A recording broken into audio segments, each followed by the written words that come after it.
what's up, man? Hey, buddy. Jack here. Hey, I'm personally a sponsor of the VHS swap here in Houston, Texas. Thank you, Champion. Oh, no way. Yeah, there's a video store here, Champion Video, that hosts it every month. So right off the bat, this film it spoke to me. It felt like it was meant for me and my type of audience. Of course. With that, but I too am obsessed. Yeah, with VHS, obviously. Yeah, that's kind of what I was getting at. Like, I also collect Laserdisc, some Beta. What is it about VHS that speaks to you? Like, why? I know that's like a very broad and open question. No. I kind of see it as like VHS was the first iPhone in a way, because it was the first time that everyone could make content. So it was really like it allowed for so many people, for good or for worse, to be able to make movies, to be able to make content, to be able to make ideas. You know what I mean? So we had this boom of, everything from a basement punk show to a video of old people working out with plates, or yoga for cats. These things were the weird niches all were able to present themselves suddenly because you had this cheap medium that everyone could film on. You know what I mean? Yeah. So over the years, obviously, I've become obsessed with kind of like when I'm in a Goodwill, I always look for the one weird tape that they have, and then pop it into my VHS, and it's just gold. You know what I mean? So it's really, now we have YouTube and we have these things, but there's so much more stuff. Also, of course, the look of it. I think that the look is very ripe for comedy. I'm a big fan of, growing up, like one of my favorite movies ever was Dolomite, for example. The Good Bad, I just love that. Yeah. You know what I mean? And I think VHS, because of its cheap nature and because of its look, allowed for a lot of that, and then kind of led to all this content that now we can admire. And for me as a comedic director, at least I think, it's kind of prime for that. You know what I mean? So it's a few things. I've been thinking about it obviously a lot because of these questions I've been getting, and I wonder how much of the good bad nature that makes it automatically more funny is just subconscious, or how much of it is aesthetic. I'm not really sure, but I'm still trying to work that out. So you mentioned you are a comedy director. I hate to say this, but this is my first time, viewing something that you've worked on, and IMDb lists this film as a comedy, and from my perspective, I kind of felt like it was genre-less. Like it was hard to put it in a box, and I was curious as to like where you thought it fell, or was there a goal as far as how bizarre you want to go with it? Well, I kind of saw it as like, I knew it was going to be funny, because that was kind of what we're good at and kind of what we started out with. Two of our films got into Sundance, Hot Winter, and Painting with Joan.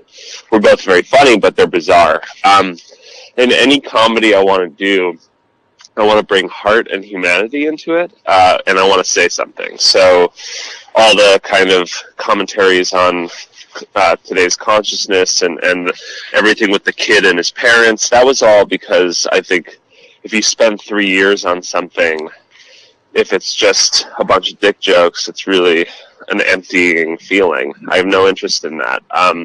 So I wanted to say something more with the movie. I wouldn't just say it's a comedy. I think it's a very surrealist journey into someone's mind, and to show what a kid is filming and recording in his life is to show what he is interested in, is to show his mind, and that's kind of what I was interested in. And then, of course, the ending kind of takes everyone by surprise. Yeah. So my thought with that, when it comes to the horror aspect of our films and the kind of scary, off-putting nature of our movie, which definitely happens in more than one instance, to me, it was about, you know, making people secure with comedy, making people loose, and then frightening them. Because I thought that comedy and fear are very similar, because they both evoke physical responses, and they're both, you can't fake them. You know, you can fake thoughtfulness, you know, you can fake thought, but you can't fake a laugh or a jolting scream or something. So I definitely appreciated the commitment to the reality that you created, but like, would you ever consider like revisiting this world, or even like a similar world, and maybe delivering a more like dampened version, like without the humor? Because I think the strongest bits were the relationship bits between the boy and the parent, or the boy and his friend. yeah, I mean, I think that, you know, in my future isn't going to be fully comedy. I started out with comedy kind of just because when you're younger, it's like I didn't want to make a movie about a heroin addict. I had never done heroin. You know what I mean? Like, I just, or like now, but I'm not saying now I have, but because now I'm older and I've experienced failures and heartbreak and all these things that someone can experience, I think it's a very, you know, as a filmmaker, you evolve. It's kind of like Jordan Peele. You know, he started out making people laugh because it's what he loved to do. But I think in my future, I definitely see something more serious coming. Something I'm writing right now is about the apocalypse, and you know, it would be funny because I think there's always humor in everything, even the apocalypse. But yeah, I mean, if a studio gave me money, I do have a follow-up idea for this movie. You know what I mean? Yeah. But I do think that, you know, people want to laugh in today's world, and I think it's kind of important to, you know, if you're going to make an emotional point, I think it's very important to disarm people with humor.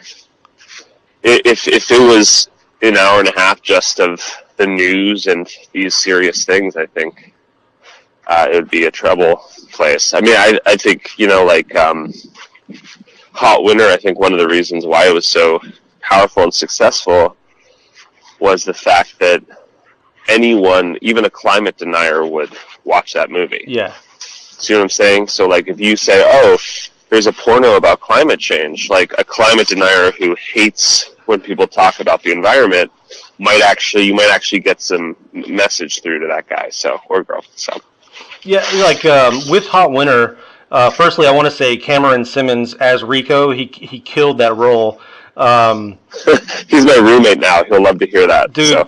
I loved him. Like I even like went back and watched his segments just because I enjoyed him so much. Yeah, he's great. How do you even begin to write something like that? Because that was it was extremely clever, and I don't know, man. I loved that. Like that was fantastic. Thanks. I mean, it's a really hard thing. That's, I think, probably the most challenging thing to get right. 90% of it is casting. You know, yeah. I cannot show you how many people we auditioned who were going for the joke. You know what I mean? Yeah. Like as soon as you show someone pretend like who thinks the joke is funny that they're a porn star, you're screwed. Because you have to make it feel like it's real. So there has to be an underlining sexuality and badness to it. And, you know, getting it to do, I could have easily, you know, one of the things I thought of was, okay, the way that we make this funny is we try to take out as much sexuality as possible and kind of give it in spurts. You know what I mean? Yeah. But also just the writing of it was very specific. We knew we couldn't hit the same joke all the time.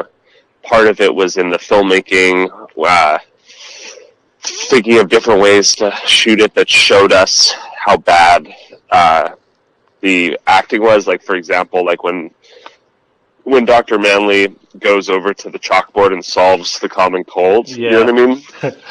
Like that equation on the board, like I wrote that, like, it's, you know, just like small things I think really add to it.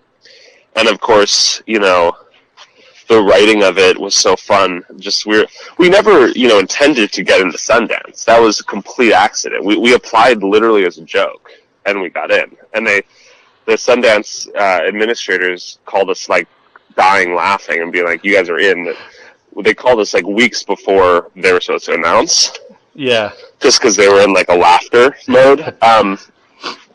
But like I think people appreciate the serious message coupled with the thing. But one of the things I thought was really important was kind of,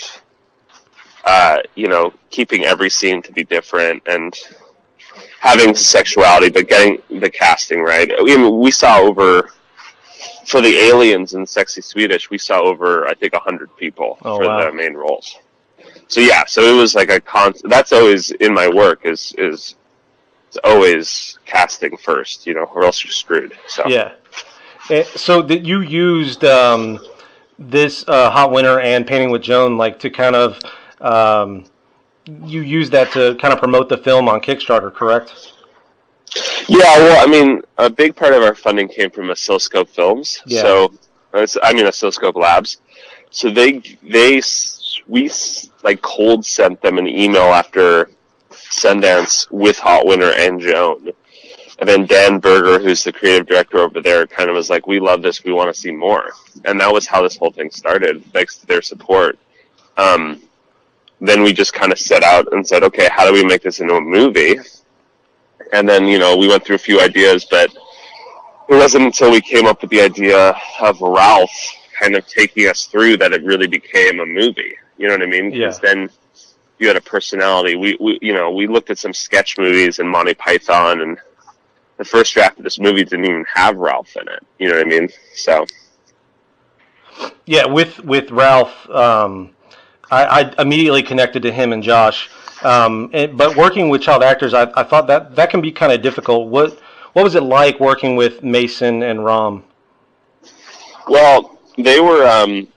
They were both really awesome. I mean, the way Ram was an automatic cast. Like I saw him, and he was just so funny naturally. He's like an amazing improviser, and he's going to be huge. Like there's no doubt in my mind. Mason was one of those guys who it was between him and another boy, and I put on punk music, and I said, "I want you guys to dance to this." And he was just a little punk rocker, you know what I mean? And to me, that was the key of it. You know what I mean? It's like, who's a real kid and who's an actor? Yeah. You know what I mean? And Mason is just a kid. And, child actors are interesting because there's different formulas to it. Yeah, you should watch. I have a film called Ultimate online, and I worked with a 6-year-old who's like a knockout. Child actors are, it goes and you got to kind of trick them sometimes. It's doing the right thing, but then really you just got to get someone who's naturally funny or gets it and has an attention span. And then when it came to Mason and Ram, they were just became friends on set, and then you're good to go because they were just wanted to be around. And it's funny because they had no idea what kind of movie they were in. They had no freaking clue what was going on.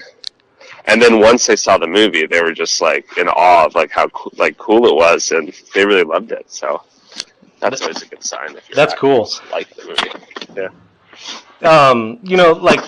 Kind of jumping off the kids, but you're working with the improv elite, if you will. How much of what we got was off the cuff, and how much of it was in the script? Well, some segments were completely improvised with prompts and with me shouting out ideas. Yeah. I think that it's always important to improvise, especially if you have people like Mark Proshk and Thomas Lennon and Kerry Kenny. Joan was pretty much completely scripted, just because it's very mechanical, Yeah. She had a few moments that were off the cuff and that I, shouted at her and we worked on together. The Antique Roadshow was pretty much 90% improvised. So it's funny because the one part of that segment that was scripted got cut just because it didn't fit. Yeah. I came up with the idea that Thomas Lennon was a bully that stole his doll the day before, because they were good. We shot all the antique and all the QVC in the same day. Oh yeah. So yeah, so they were like on the same set, just on different flats.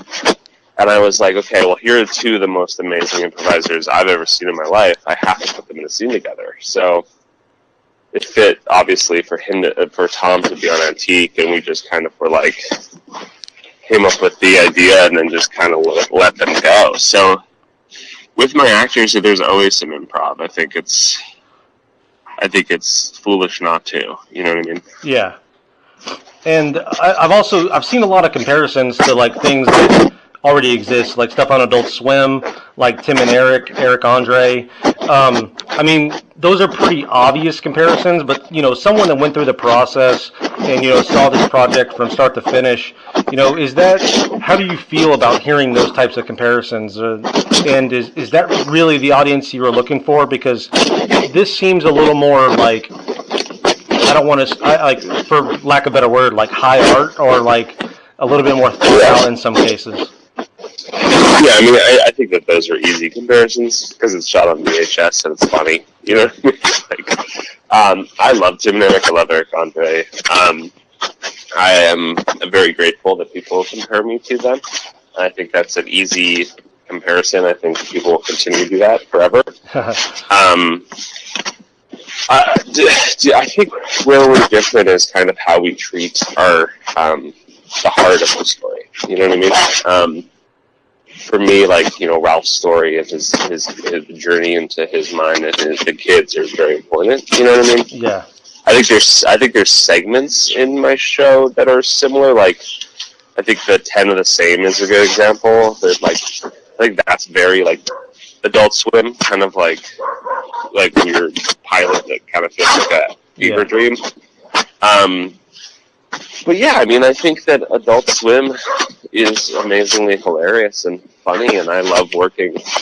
I would love to work for them, so I don't mind it at all, you know. But when it comes to how layered this movie is, it's not just a sketch movie; it's a movie. You know what I mean? So I think when you actually look at like what it's about, it's very different. You know what I mean? But I do think that I was going for that audience. You know what I mean? Yeah, it's definitely similar, but it has the heart. Yeah, I mean, I am definitely of that audience, so to go for that audience makes total sense. You know? Jack, I appreciate your time, and here at CineDump, we let the doers know how they're doing, man, and you're doing just fine. Thank you for your time, sir.